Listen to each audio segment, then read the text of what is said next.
മാന്യപ്രേക്ഷകർക്ക് നമസ്കാരം. AR റഹ്മാന് 8ന്റെ പണി കിട്ടിയിരിക്കുന്നു. നമ്മുടെ നാട്ടില്, നമ്മുടെ രാജ്യത്ത് മതപരമായ രീതിയിലുള്ള കുത്തിത്തിരിപ്പിന് തുനിഞ്ഞിറങ്ങിയിട്ടുള്ള AR റഹ്മാന് ദൈവം നേരിട്ട് തന്നെ ഒരു പണി കൊടുത്തു എന്ന് തന്നെയാ നമ്മളിപ്പോ ലേറ്റസ്റ്റ് ആയിട്ട് AR റഹ്മാനുമായി ബന്ധപ്പെട്ട വാർത്ത വരുമ്പോ മനസ്സിലാക്കേണ്ടത്. പ്രത്യേകം എടുത്തു പറയാണ്, AR റഹ്മാൻ ഇപ്പൊ കിട്ടിയിട്ടുള്ള പണി പൊക്കി പിടിച്ച് മതത്തിന്റെ ഇരവാദം പോലും ഉന്നയിക്കാൻ സാധിക്കില്ല. ആ ജാതി ഒരു പണിയാണിപ്പോ AR റഹ്മാന് കിട്ടിയിട്ടുള്ളത്. AR റഹ്മാൻ പാട്ട് കട്ടെടുത്തിരിക്കുന്നു. സുപ്രീം കോടതിയാ AR റഹ്മാൻ പാട്ട് കട്ടെടുത്തു എന്ന തരത്തിൽ സുപ്രീം കോടതിയിൽ നിന്ന് വിധി പുറത്തു വന്നിരിക്കുന്നു. വ്യക്തമായിട്ട് സുപ്രീം കോടതിയാ, രാജ്യത്തെ പരമോന്നത കോടതിയാ പറഞ്ഞത് ഇതുമായി ബന്ധപ്പെട്ട് കട്ടെടുത്തതാണ്. മുൻപത്തെ രചയിതാക്കൾ പറയുന്നത് അംഗീകരിക്കൂ എന്ന്. ഇത് അംഗീകരിക്കുകയും AR റഹ്മാൻ ചെയ്തിരിക്കുന്നു. അതായത് ശിവസ്തുതിയായിട്ടുള്ള ഒരു പാട്ടിൽ നിന്ന്, ശിവനെ സ്തുതിച്ചുകൊണ്ടുള്ള ഒരു പാട്ട്, ഞാൻ അതിന്റെ സ്ക്രീൻഷോട്ട് ഇവിടെ കൊടുക്കുന്നുള്ളൂ. ആർക്ക് വേണമെങ്കിലും യൂട്യൂബിലൊക്കെ ഒന്ന് പോയിട്ട് സെർച്ച് ചെയ്ത് നോക്കിയാൽ മതി. പാട്ട് കൊടുക്കുന്നതിന്റെ പരിമിതി ഉള്ളത് കൊണ്ടാണ് ഞാൻ ഈ സ്ക്രീൻഷോട്ട് ഇവിടെ കൊടുക്കുന്നത്. ഈ ശിവ ശിവ ശിവ എന്ന് പറഞ്ഞുകൊണ്ടുള്ളൊരു പാട്ടാണ്. ഇതിൽ നിന്ന് കട്ടെടുത്തുകൊണ്ടാണ് പൊന്നിയിൻ സെൽവൻ 2 സിനിമയിലെ വീരരാജ വീര എന്ന പാട്ട് എഴുതിയിട്ടുള്ളത് എന്ന് സുപ്രീം കോടതിയിൽ നിന്നാണ് ഇപ്പോ വിവരങ്ങൾ പുറത്തു വന്നുകൊണ്ടിരിക്കുന്നത്. ഇത് ഞാൻ എടുത്തു പറഞ്ഞില്ലേ, ഓരോ തരത്തിലും ഇവൻ സ്ഥിരമായിട്ട് ചെയ്യുന്ന മതത്തിന്റെ പേരിലുള്ള ഇരവാദം പോലും ഈ വിഷയത്തില് ഈ AR റഹ്മാന് ഉയർത്തിപ്പിടിക്കാൻ സാധിക്കില്ല. കാരണം എന്താ, ഈ ശിവസ്തുതി പാടിയിട്ടുള്ളത് മറ്റാരുമല്ല, 2 മുസ്ലിം സഹോദരങ്ങൾ തന്നെയാണ് ഈ ഒരു ശിവസ്തുതി പാടിയിട്ടുണ്ടായിരുന്നത്. ആ ശിവസ്തുതി വരികളിൽ നിന്നാണ് ഈ പറയുന്ന AR റഹ്മാൻ രാജവീര രാജ എന്ന് പറയുന്ന പൊന്നിയിൻ സെൽവൻ 2 സിനിമയിലേക്ക് കോപ്പി അടിച്ചിട്ടുള്ളത്. ഇതിൽ വ്യക്തമായിട്ട് പരാതിക്കാരൻ എന്ന് പറയുന്നത് ഉസ്താദ് ഫയാസ് വസിഫുദ്ദീൻ ഡാഗർ എന്ന് പറയുന്ന വ്യക്തിയാണ്. ഈ വസിഫുദ്ദീൻ ഫയാസ് ഡാഗറിന്റെ പിതാവിന്റെ സഹോദരൻ ഡാഗർ പ്രദേശ് എന്നറിയപ്പെടുന്ന ഇവരായിരുന്നു ശിവസ്തുതി ഇതിനു മുമ്പേ തന്നെ രചിച്ചിട്ടുണ്ടായിരുന്നത്. ഇവർക്ക് പകർപ്പവകാശമുണ്ട് എന്നൊക്കെ പറയുന്നതിലെ പിതാവിന്റെ മകനായിട്ടുള്ള ഫയാസ് ആണ്, ഫയാസുദ്ദീൻ, ഉസ്താദ് ഫയാസ് വസിഫുദ്ദീൻ ആണ് സുപ്രീം കോടതിയെ സമീപിച്ചുകൊണ്ട് അതായത് താഴെത്തട്ട് കോടതി മുതൽ സുപ്രീം കോടതി വരെ ഈ AR റഹ്മാൻ മണ്ടത്തരം കാണിച്ച് എത്തിച്ചു എന്നുള്ളത് മറ്റൊരു യാഥാർത്ഥ്യം. ഇത് പരാതി വന്ന സമയത്ത് തന്നെ AR റഹ്മാൻ അതങ്ങ് അംഗീകരിച്ചാൽ മതിയായിരുന്നു.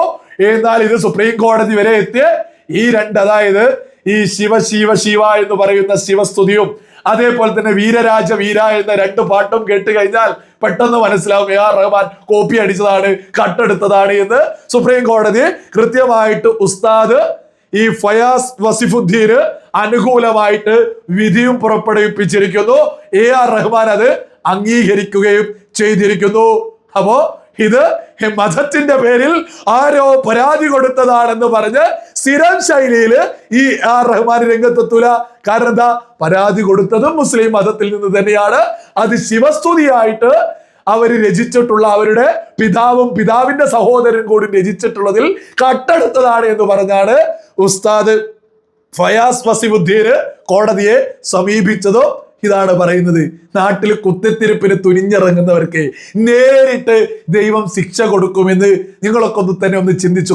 ഈ അടുത്തല്ലേ ഒരു ഉളപ്പുമില്ലാതെ ഈ AR റഹ്മാൻ രംഗത്തെത്തിയിട്ട് BBC പോയിട്ട് ഒരു ഇന്റർവ്യൂ കൊടുത്തുകൊണ്ട് ഈ രാജ്യത്ത് കഴിഞ്ഞ 8 വർഷക്കാലമായിട്ട് ഭരണം മാറിയത് കൊണ്ട് എനിക്ക് അവസരങ്ങളില്ല, അതിന്റെ കാരണം വർഗീയതയാണ്, താൻ ഇന്ന മതത്തിൽ ജനിച്ചത് കൊണ്ട്, താൻ ഇന്ന മതത്തിൽ ആയതുകൊണ്ട് എനിക്ക് അവസരങ്ങൾ ഈ രാജ്യത്തില്ല എന്ന് BBC ഒരു ഇന്റർവ്യൂ കൊടുത്തിട്ടുണ്ടെങ്കിൽ അതിൽ കൃത്യമായിട്ടൊരു അജണ്ടയില്ലേ, ആഗോളതലത്തിലുള്ള ജിഹാദി അജണ്ട AR റഹ്മാൻ നമ്മുടെ രാജ്യത്ത് BBC വിളിച്ചു പറഞ്ഞുകൊണ്ട് നടപ്പിലാക്കാൻ ശ്രമിച്ചതല്ലേ നമ്മളൊക്കെ ഈ അടുത്ത് കണ്ടിട്ടുണ്ടായിരുന്നത്.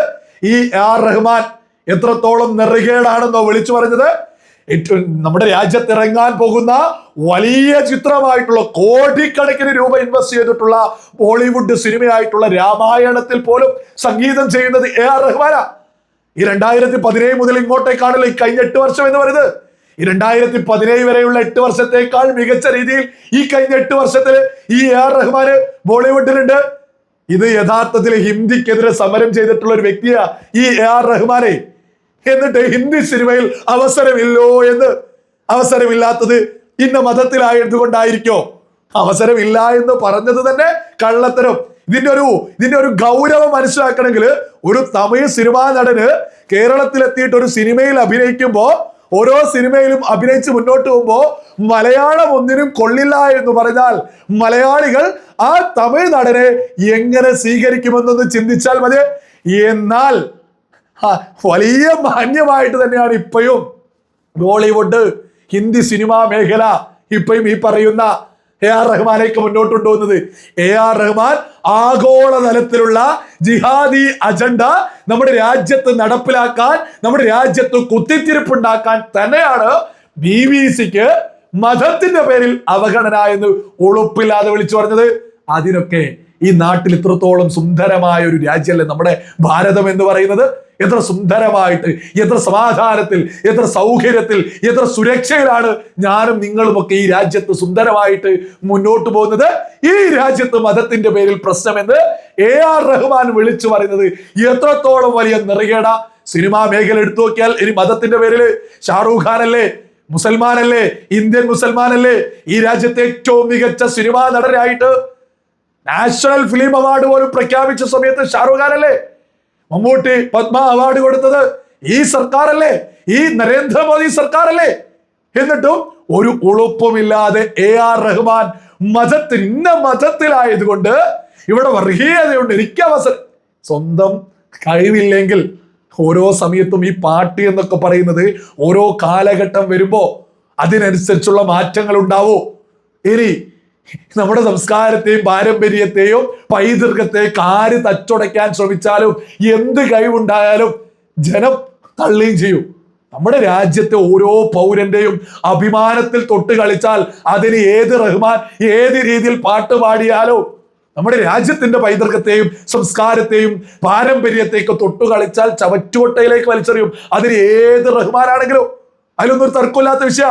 BBC-ക്ക് കൊണ്ടുപോയിട്ട് നമുക്കറിയാം AR റഹ്മാൻ എന്ന് പറയുന്നത് ലോകത്ത് വലിയ രീതിയിൽ ശ്രദ്ധ ലഭിക്കുന്ന ഒരു വ്യക്തിയാണ്.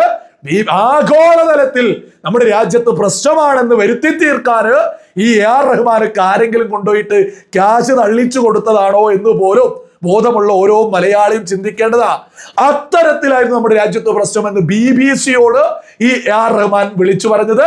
അത് വിളിച്ചു പറഞ്ഞിട്ട് കുറച്ചായിട്ടേ ഉള്ളൂ ദൈവം നേരിട്ട് ശിക്ഷ കൊടുത്തിരിക്കുന്നു. ഒരു മുസൽമാനായിട്ടുള്ള വ്യക്തി തന്നെ ഇവൻ കട്ടെടുത്തു പാട്ട് എന്ന് പറഞ്ഞുകൊണ്ട് സുപ്രീം കോടതി വരെ പോയിട്ട് ഈ പറയുന്ന ഉസ്താദ് ഫയാസുദ്ദീന്, ഈ ഫയാസിന് അനുകൂലമായിട്ട് വിധിയും സുപ്രീം കോടതി പറഞ്ഞിരിക്കുന്നു. ഇതിനി എന്ത് മതത്തിന്റെ പേരിൽ ഇരവാദം പറയോ? എന്നെ കട്ടെടുത്തു, ഇന്ന മതത്തിലായതുകൊണ്ട് കട്ടെടുക്കാമെന്നാണോ ഈ AR റഹ്മാൻ കരുതിയിട്ടുള്ളത്? ഇതൊക്കെ ദൈവം നേരിട്ട് കൊടുത്തതാണ്. എന്നാൽ ഇതൊരു സന്തോഷകരമായിട്ടുള്ള വാർത്തയാണ്. നാട്ടിൽ കുത്തിത്തിരിപ്പിനൊക്കെ ഇറങ്ങുന്നവർക്ക് ഇതൊക്കെ തന്നെയായിരിക്കും അവസ്ഥ എന്നുള്ളതും സകല ആളുകളും തിരിച്ചറിയുക.